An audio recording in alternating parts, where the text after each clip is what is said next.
हरे कृष्णा। बहुत से बंधु साधना करते हैं, उपासना करते हैं, तप करते हैं, घर बार छोड़ करके आध्यात्मिक जीवन जीने का प्रयास करते हैं, लेकिन घर बार छोड़ने के बावजूद भी वे अपने मन की शुद्धि के बारे में नहीं सोचते हैं और बिना मन के शुद्ध हुए आध्यात्मिक उन्नति नहीं हो सकती है। इसलिए भगवान ने श्रीमद् भगवत गीता में मन की शुद्धि के लिए, वैचारिक शुद्धि के लिए अनेक बार आग्रह किया हुआ है। आज हम श्रीमद् भगवत गीता शब्द शब्द प्रेरणा के अंतर्गत अध्याय 15 के चौथे श्लोक का वाचन कर रहे हैं, जिसमें भगवान की शरण का तरीका बताया गया है।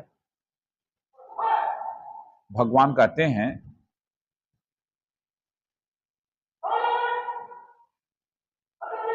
ततः पदम तत परिमार्गितव्यम यस्मिन् गता न निवर्तन्ते भूयः तमेव चाद्यं पुरुषः प्रपद्ये यतः प्रवृत्तिः प्रथिता पुराणी। श्री भगवान ने कहा, उसके पश्चात उस परम पद रूप परमेश्वर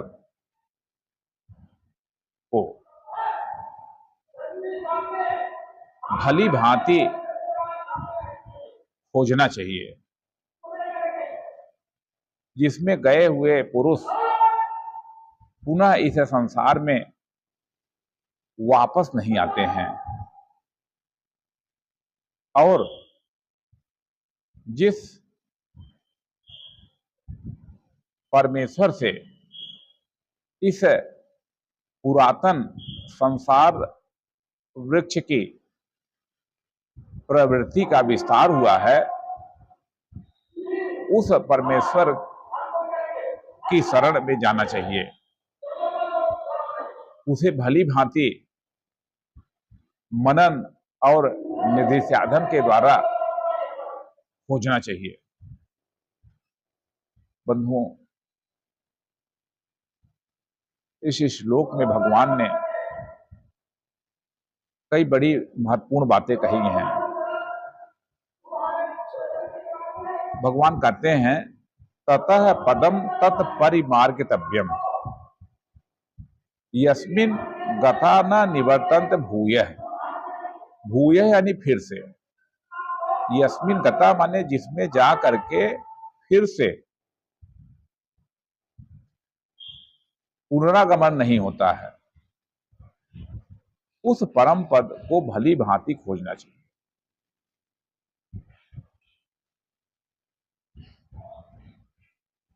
बंधुओं, यह एक आध्यात्मिक जीवन के परम पद की प्राप्ति की एक बहुत बड़ी चीज यहां पर कही गई है।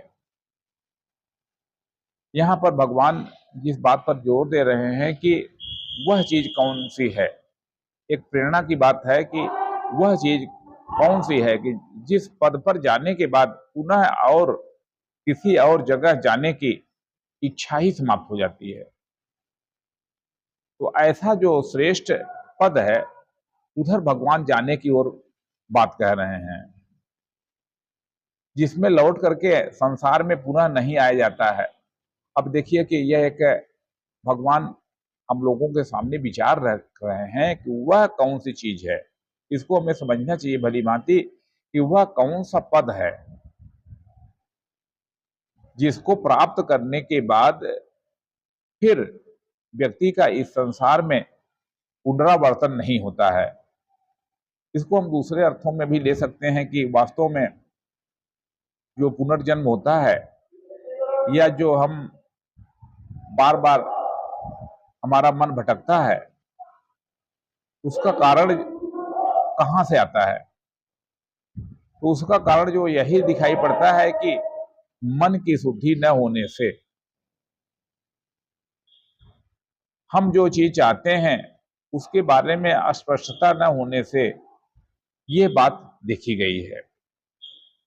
तो इसीलिए यहाँ पर संकेत किया जा रहा है कि आध्यात्मिक उन्नति करने के लिए और आध्यात्मिक उन्नति के परिणाम स्वरूप मन की शांति के लिए हमें भली भांति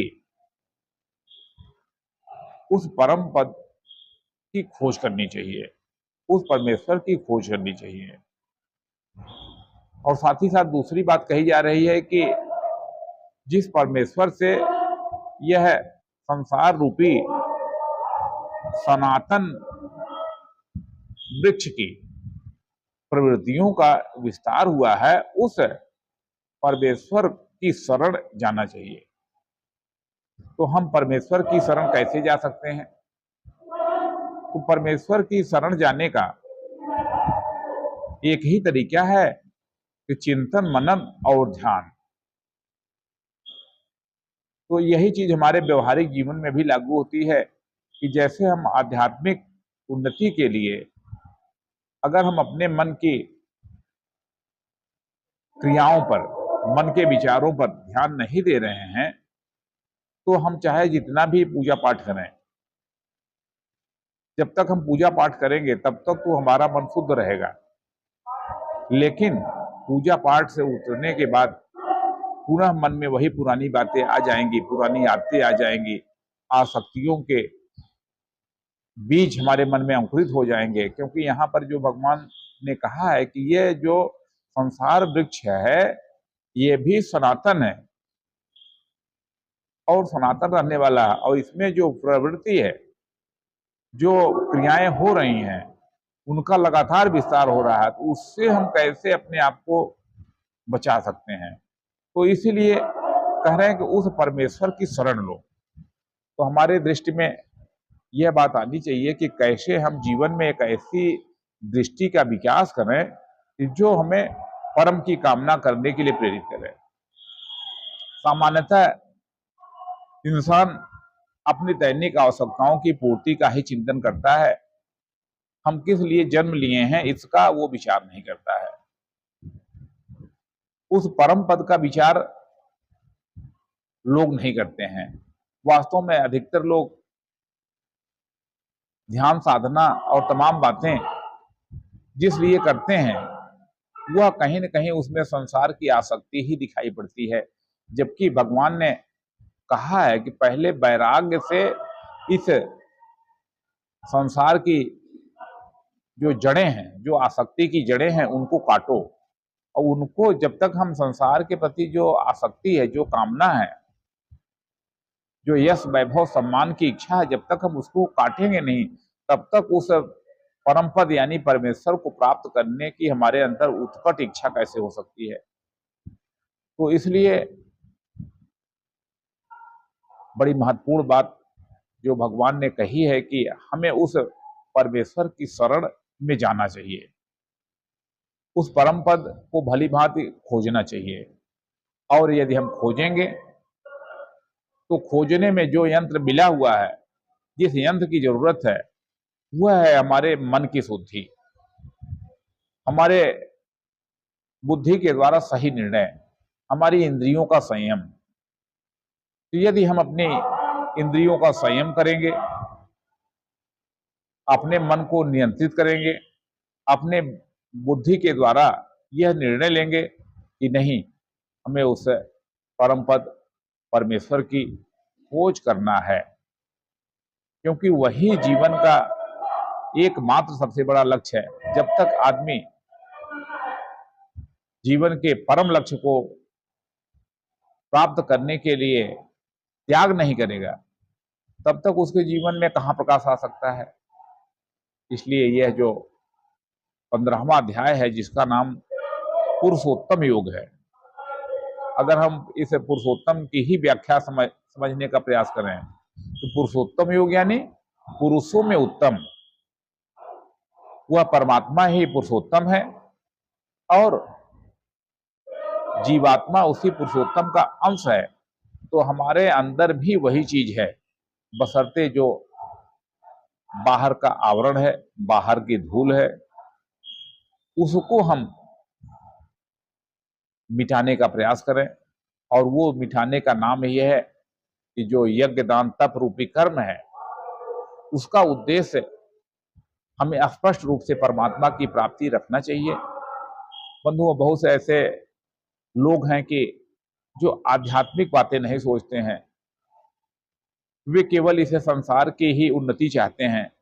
तो उनके लिए भी इसमें ये जो सूत्र दिया गया है, तो उसका हम उससे प्रेरणा प्राप्त कर सकते हैं। कि पहली बात तो यही है कि हमें हर जगह पर परम पद की प्राप्ति का प्रयास करना चाहिए, भली भांति खोजना चाहिए।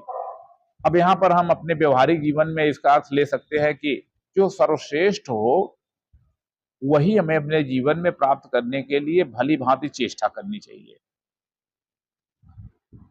और जिससे हमारे सभी अभाव मिट जाएं। वह क्या चीज है?